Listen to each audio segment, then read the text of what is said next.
I've been in the stock market since 1998, so here are my 9 secrets to investing success that I've learned over the past 26 years. Number 1, think of the stock market like a car dealership, where every single car costs the same amount of money. A lot of new investors will get wrapped up in a stock's price, thinking that the cheaper it is, the better the deal is, where in reality, the price really doesn't tell you much about the underlying stock at all, since nearly every stockbroker has fractional share trading now.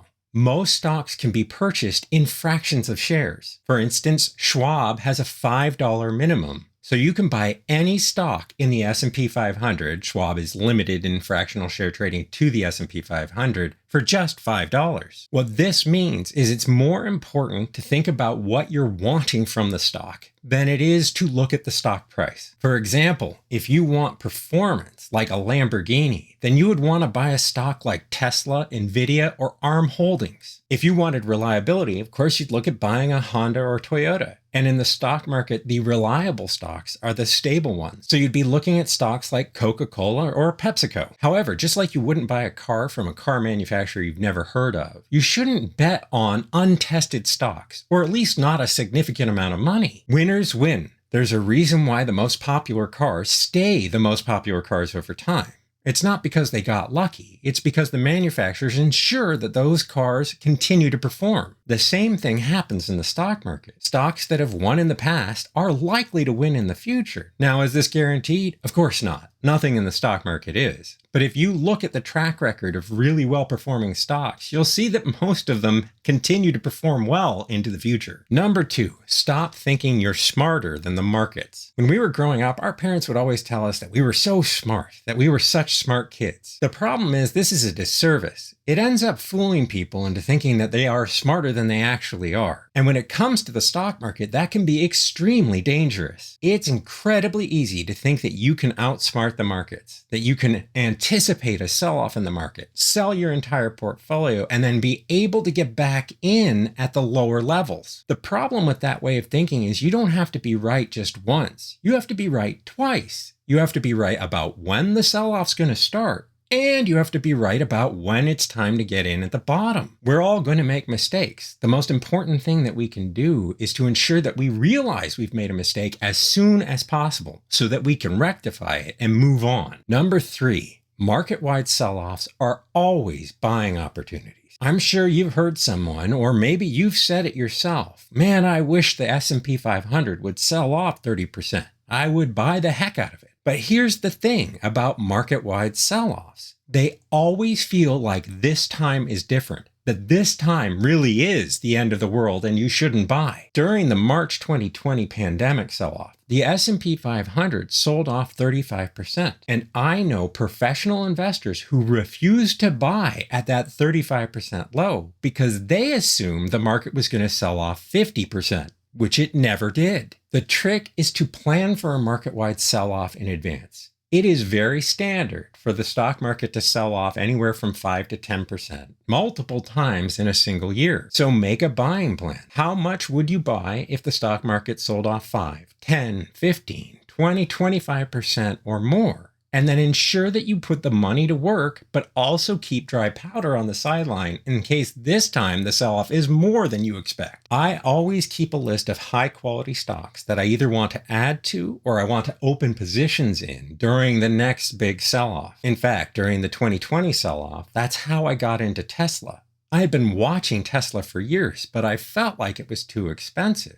During the sell-off, I made my first buy around $40 and my second buy around $23. You have to remember, Tesla has split several times. So in the actual moment, my first buy in Tesla was around $550.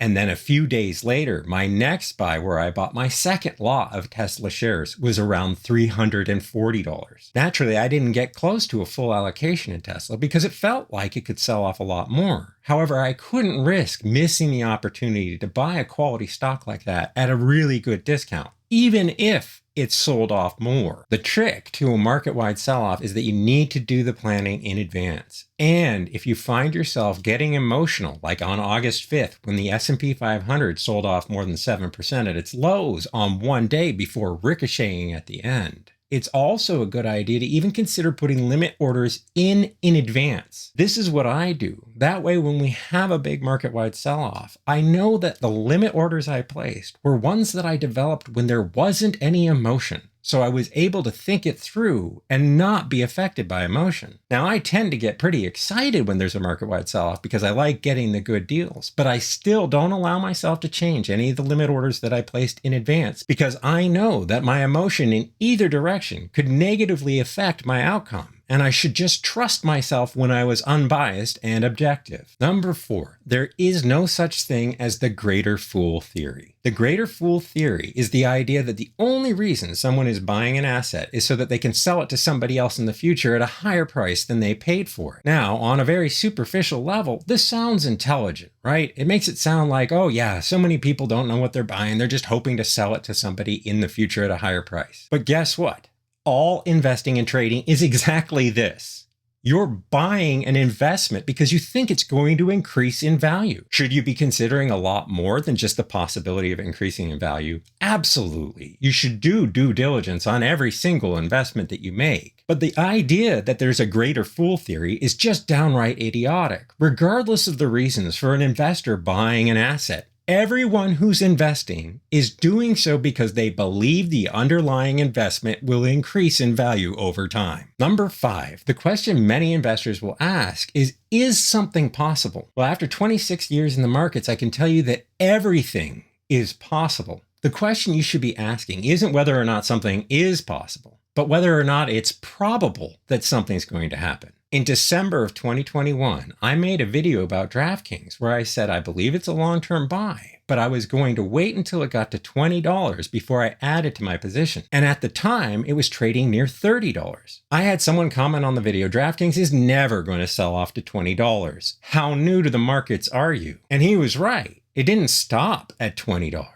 DraftKings sold all the way down below $10. I don't know what happened to that investor. I'm not sure if he threw himself off a bridge or what, because he was thinking that this stock wouldn't get below 20. Not only did it get below 20, it cut 20 in half and then some. If he had been all in, not thinking about what's probable or possible, then he could have been in a really bad situation. He could have been all in at $30, only to have DraftKings get cut by 2/3 all the way down to under $10. The way to prepare for any outcome is to never think about how much money you can make. Instead, always think about how much money you're willing to lose. With every single investment I make, no matter how much confidence I have, I always think, what is the maximum amount of money I'm willing to lose if this investment went to zero? No matter how unlikely that scenario might be. Number 6, a ship in the harbor is safe, but that's not what ships are made for. Many people don't even get started investing because they're worried about losing any of their underlying capital. So they won't invest because they'd rather just earn a return in a savings account, even if that return is significantly less than it would be if they invested it over the long term. Over the 26 years I've been investing,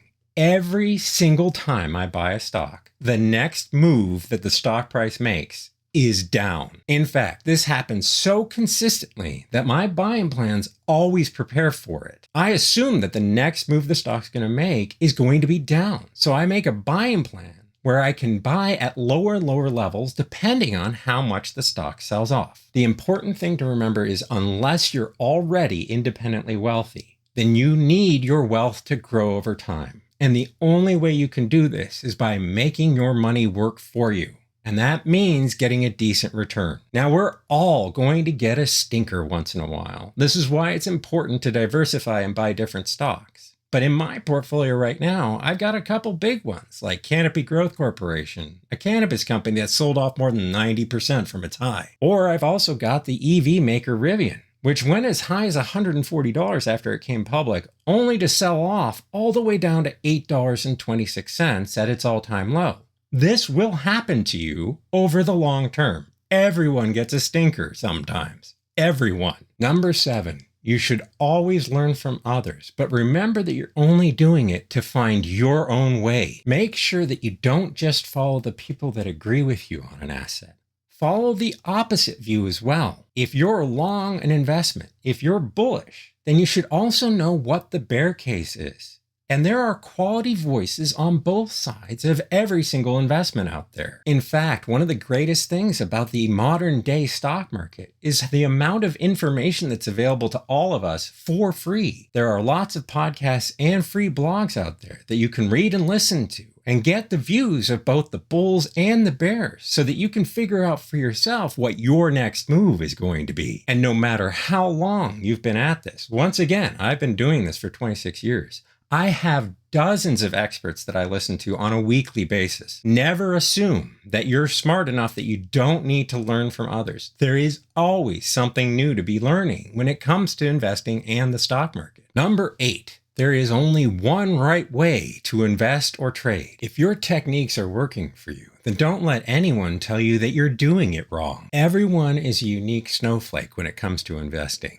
Each one of our brains is going to work differently than someone else's. Spoiler, you can't trade like Michael Burry or invest like Warren Buffett. And that's okay. Research other people's styles. Take what works for you from those styles and incorporate it into your own unique style. But remember, the only way for you to invest or trade is to figure out what works for you and then stick with it. Number 9. It's important to get started. It's never too late to get started investing, but you need to get started. Research shows that for the majority of investors, they would be better served just taking all the money they have to invest and putting it into the stock market all at once and not try to time it in any way. Having a 10, 20, or 30-year time horizon can be incredibly difficult for us as humans to even envision that kind of length of time. We have no way of knowing what kinds of ups and downs we're going to see over the life of our investing career. So the best thing you can do is to just get involved. Start investing as soon as you can and compound those returns for as long as you can before you have to take them out for retirement or whatever else you plan to do with your investments. To learn more, check out my blog at getirked.substack.com.